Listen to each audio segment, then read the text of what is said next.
What's going on, everybody? It's Lamar Faciane, and now it's time for part 2 of the Viper cracking. This one goes out to you, Count 5. You hear that, guys? This one goes out to Count 5. Count 5 is my good buddy. I chat with him on the Google Hangouts as often as I can. You guys, please, if you haven't already, subscribe to his channel. It's very family friendly, and my buddy Count 5 is a very creative man, and he's a big Viper fan. So this is part 2 of the Viper cracking. Count 5, this one goes out to you, and we're going to start it off right. Okay, guys, this is a Matchbox limited edition from '95.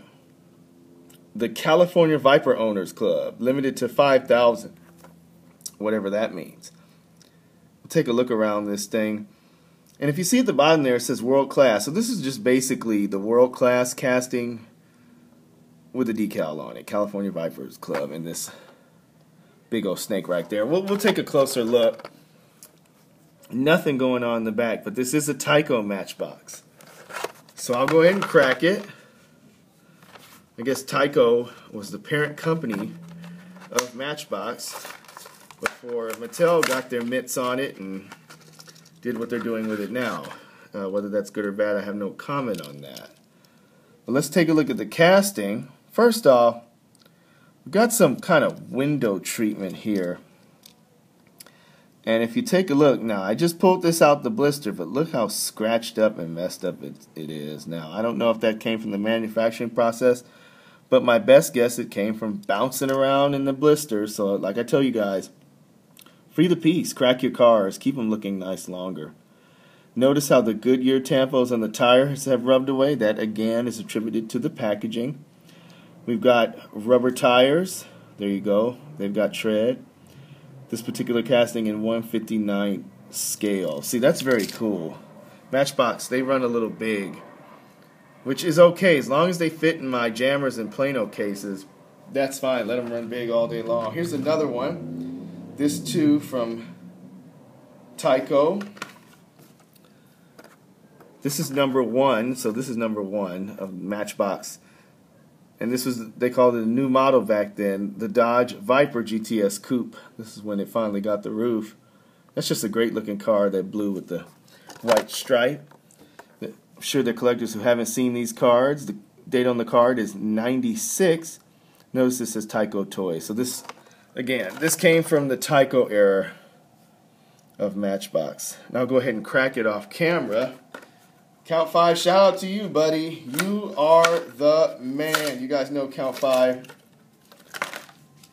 He's just I call him a wheeler dealer because he just, I don't know, he finds all these pieces. He doesn't pay much for them. Very shrewd. He knows how to get it done. He knows how to find the cars and how to bring them on home. Shout out to you, Count 5. I'm just going to shout you out the whole video. There we go. Plastic base. Again, in 1/59 scale. Those are some sharp-looking snakes there, you guys. Now, these last 3 here, all Johnny Lightning. And I really like these. And we're going to start with this here, 2008.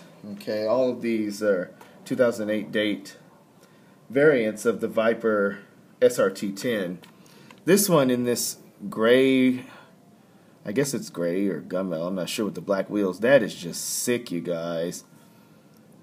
So let's take a look here. Who's the parent company of Johnny Lightning? Let's see. Lightning, it says White Lightning, Playing Mantis, blah, blah, blah. Learning Curve. So I guess this is Learning Curve? Yeah, Learning Curve. There we go. Let's go ahead and free the piece, you guys. We got to crack it. You know, I'm terribly opposed to blisters, you guys. The only purpose they serve is to get the car home to me. Let's take a look at the base. You can tell this was toward the end of Johnny Lightning's lifespan here because we've got a plastic base. Very disappointing, but a very nice casting. The wheels look fantastic even though they're plastic. Painted details in the back. You know, not as good as, say, my favorite era. Let's see if I can open the hood. My favorite era of Johnny Lightning is the RC2 era. I think Those were the best castings. Okay, we have a Viper motor in here, but look, it's all just basically black plastic, a continuation of the dash and interior. But there's your overhead valve V10. That's cool. Notice the difference in the size there. The Matchbox are dwarfing the little JL. Next up, two red beauties again. Same idea. '08 Dodge Viper SRT10. Let's crack it.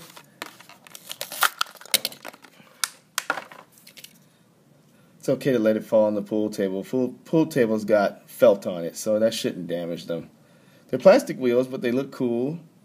Kind of remind me of the same thing Auto World is doing right now with their basic wheels, but these may be slightly better. You guys comment below. Plastic base, just like the last car. Let's see if I can open the... There we go. See, this one's a little easier to see. And I can't tell you guys if it's a different color than the interior. It appears that it is. So much better with this one. Definitely a lot easier to see that engine. That is sweet.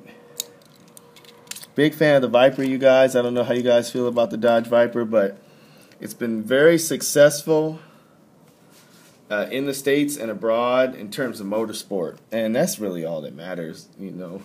Right now, GM's got it sewed up in terms of America.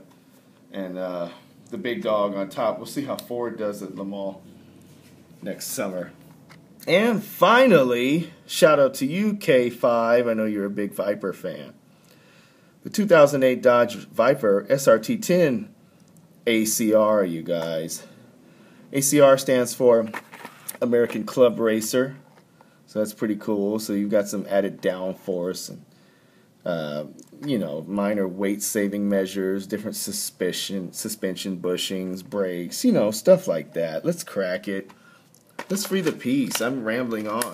I need to free the peace. Kount 5 wants to see these cars. He's a big Viper fan. He could care less about my humble opinions. There we go. Very nice. One thing I don't like about this casting, the hood doesn't want to close. So that is horribly disappointing, you guys. Let me take a look at this off camera. Well, it's got a sticker in here for one. That may be contributing to it. Let's see if you guys can see that. Someone please tell me what is going on here. This thing just won't close. Maybe I'll try to remove that. I can't even hold it closed, so the problem's here. So that's disappointing, but that's okay. It's going to go in the case along with the rest of them. Well, you guys, thank you so much for watching. This has been part 2 of the Viper cracking, with a big shout out to my good buddy and my fellow cohort diecast collector, Kount 5. I'll go ahead and leave a link to his channel below. So shout out to you, buddy. Thank you, Chris. You've been a great friend, and I appreciate you supporting my efforts seemingly from day one. You guys, thanks for watching. If you have any questions or comments, please leave those below. And feel free to subscribe. Thank you to all new subscribers. I do appreciate it. You guys help me break 300. I do appreciate it. Take care, everybody. God bless you and your families. Audi 5000.